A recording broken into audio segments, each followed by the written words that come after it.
Contre, il est adopté. Le numéro 22 est identique 419. D'abord, monsieur Dive, monsieur Nury pour le monsieur Viala, pardon, pour le 22. Merci, Monsieur le Président.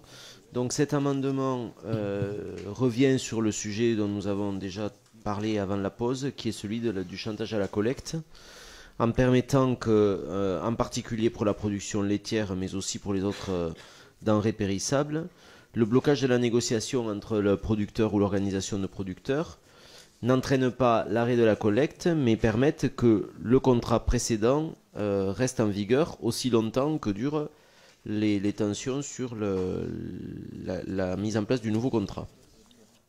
Merci Monsieur Viala. Monsieur Chassaigne, vous avez le même amendement.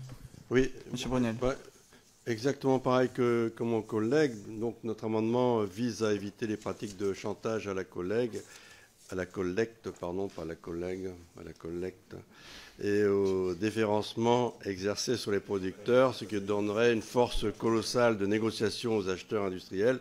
Effectivement, l'inversion de la construction des prix comporte en effet des risques, notamment dans le cas de la production laitière. La crainte de ne plus être collecté engendre une faiblesse de position pour le producteur vis-à-vis de son acheteur.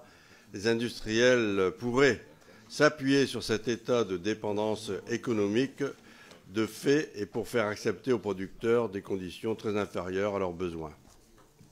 Merci Monsieur Brunel. Monsieur le rapporteur, votre avis? De même que précédemment, tant qu'elle n'est pas réformée ou rompue, un contrat lie les parties, sans quoi les co-contractants, le livreur et le livré, s'exposent à des sanctions d'un point de vue judiciaire, donc défavorable. Monsieur le ministre. Comme je le disais tout à l'heure, moi je partage pleinement le fait qu'il peut y avoir du chantage à la collecte et au déférencement. Mais aujourd'hui, il y a des dispositions dans le Code de commerce. L'arrêt de la collecte, ça revient donc à une rupture brutale de contrat, ou la menace de déréférencement qui s'apparente à une pratique abusive et répréhensible. Donc il n'est pas nécessaire d'introduire ici de dispositions supplémentaires. Utilisons ce qui existe.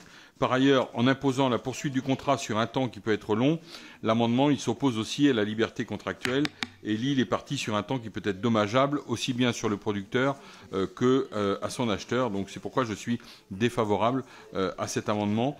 Comme je l'avais dit tout à l'heure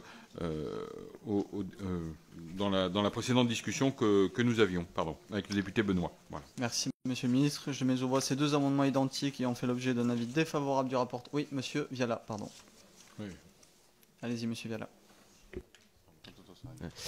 Merci. Monsieur le ministre, dans ces cas-là, il faudrait que, dans un rapport, on puisse disposer des moyens réels qu'a la DGCCRF de faire appliquer les textes actuellement en vigueur. Parce que, très sincèrement, pour avoir vécu des situations où manifestement il n'y a pas les moyens pour que la DGCCRF fasse ça, je pense que ce n'est pas des exceptions et que le problème se trouve là.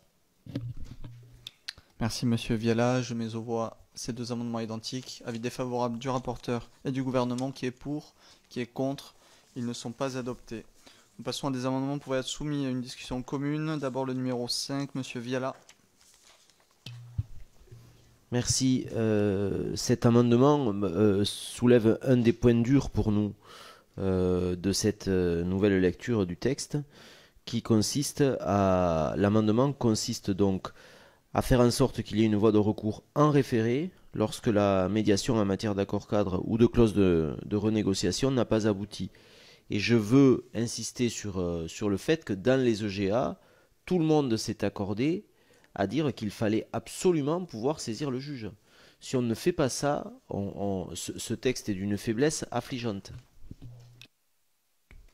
Merci Monsieur Viala. Je passe aux amendements identiques. Le numéro 100, Monsieur Nury. Oui, je partage bien sûr l'avis d'Arnaud Viala. On est sur le point dur dans la loi avec le médiateur et il s'agit de lui donner du poids et de faire en sorte qu'il soit un arbitre capable de pouvoir se faire entendre. Et donc, l'idée de cet amendement, c'est qu'il ait la faculté de rendre publiques ses conclusions sans le conditionner à l'accord des parties qui nous paraît l'affaiblir. Et on ne peut se satisfaire d'un médiateur qui n'aurait qu'un rôle consultatif. Donc, il est impératif pour équilibrer les relations commerciales que le médiateur puisse pleinement remplir ce rôle et de manière exécutive. Donc cet amendement propose de supprimer toute restriction de ces pouvoirs.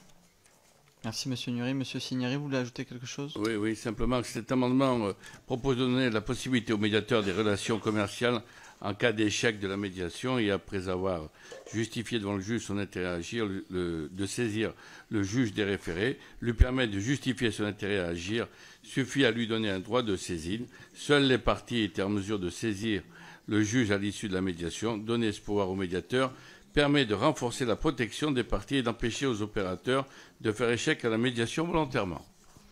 Merci. Je passe aux amendements identiques 34